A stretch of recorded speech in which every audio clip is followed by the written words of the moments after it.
I know y'all been very busy down there. This We yeah, have, really since the spring with right. severe weather, and y'all Yeah. had a couple of record-breaking days there. Talk to me a little bit about that. How y'all broke a record? Was it 114, 115? What 114 was the new record we set. The Mm. previous record was 112.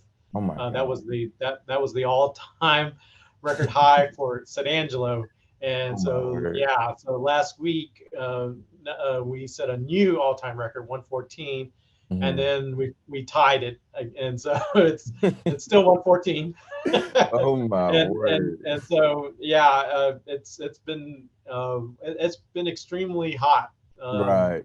And This I kind of wanted to talk about that. I Yeah. mean, with it being so early and it being so hard, are we expecting this to continue for the rest of the summer, or is things looking like it's kind of going to mellow out and kind of be more seasonal?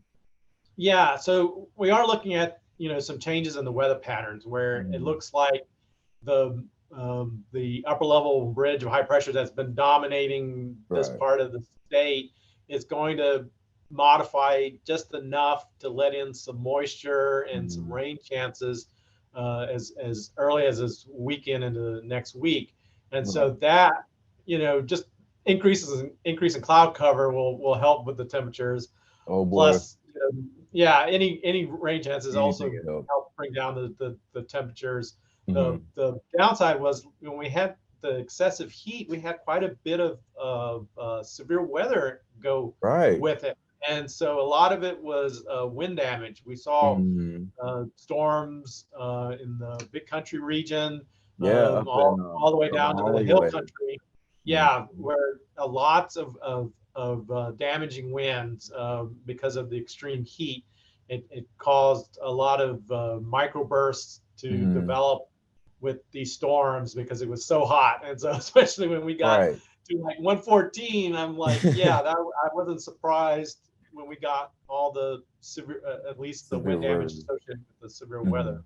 And I was wondering if that was a correlation with it being so hot and humid, with that, obviously being increased for severe weather chances. Because I've noticed, well, before I got here, they were saying last summer it was just completely hot and dry, but Right. this year we're Yeah. having severe weather, every other day seems like. So, Right. what is the difference? Is it the moisture in the air that we've been getting along with the extreme hot temperatures for those storms, or is it Yes. just because it's hot? And also because we were in La Nina conditions last summer, Right. and that contributed a lot uh, to the very dry Mm, conditions last summer.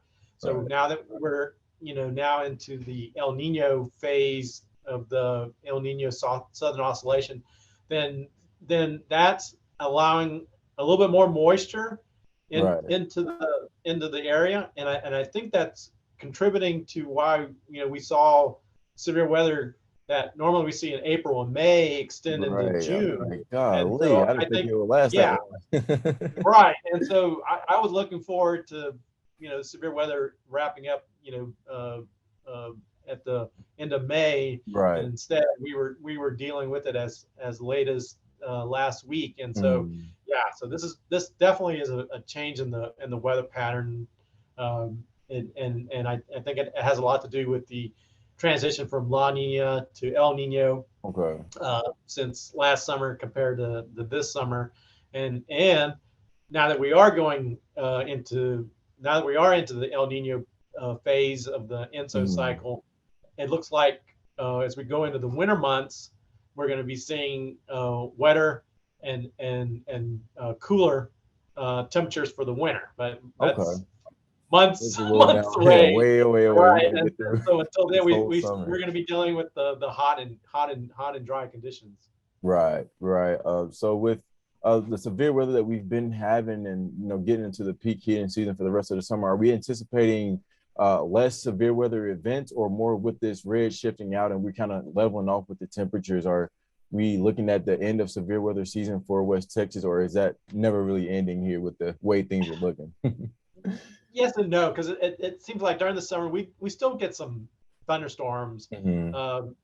and so they always have the potential to be severe because with the just like we had with the excessive heat, we always tend to Right. see microbursts winds associated with those storms during the summer. Mhm. So, but and it is possible to also get large hail. Right. But Okay. but as far as like the traditional tornado potential, Mhm. that diminishes over the summer. So we're at Right. least we don't have to worry too much about tornadoes. We just have to worry about the winds associated with the summertime thunderstorms. But as far as the typical severe weather that we see during April and May, it looks like we're finally breaking away from that pattern. And we've had a very active spring. I It think this was is one of very the active.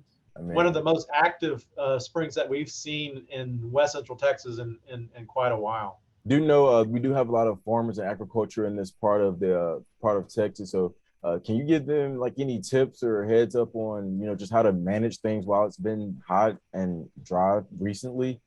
So I know that they're the ones that produce a lot of food Right, and right. things like that for us. So, have you seen them be like thoroughly like impacted with this, or are they kind of holding on together? So they're also impacted by the heat, Hmm. and and we're concerned that with the excessive heat that we've had lately, Hmm. that it's only going to make the drought conditions worse, and we Right. refer to this as a flash drought.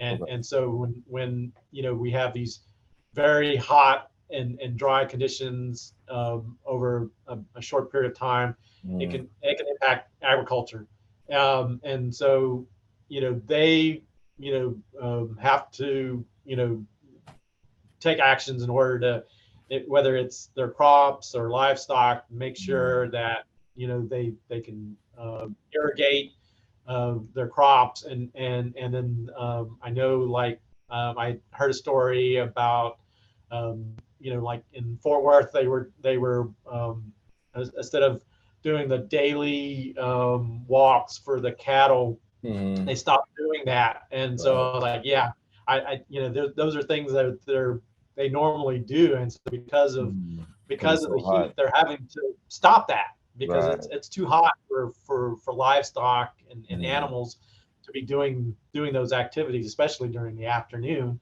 And so Right. they have to limit that to the morning hours and or in the late afternoon, early evening hours, where it's still hot, but you don't want to be doing in midday where we've got Right. temperatures well above 100 in most locations. I didn't want to take up too much of your time. I thank you for Sure. making time out of your day to meet with me, and you've been giving us a lot of great information on how to stay safe and how to just monitor this extreme heat. So I do want to thank you so much, Mike, for taking your time out to meet with me today. Sure, no problem. Thank you. All right, well, you take care of yourself in this heat, and I'll try my best to take care and inform people to stay hydrated and be safe out here.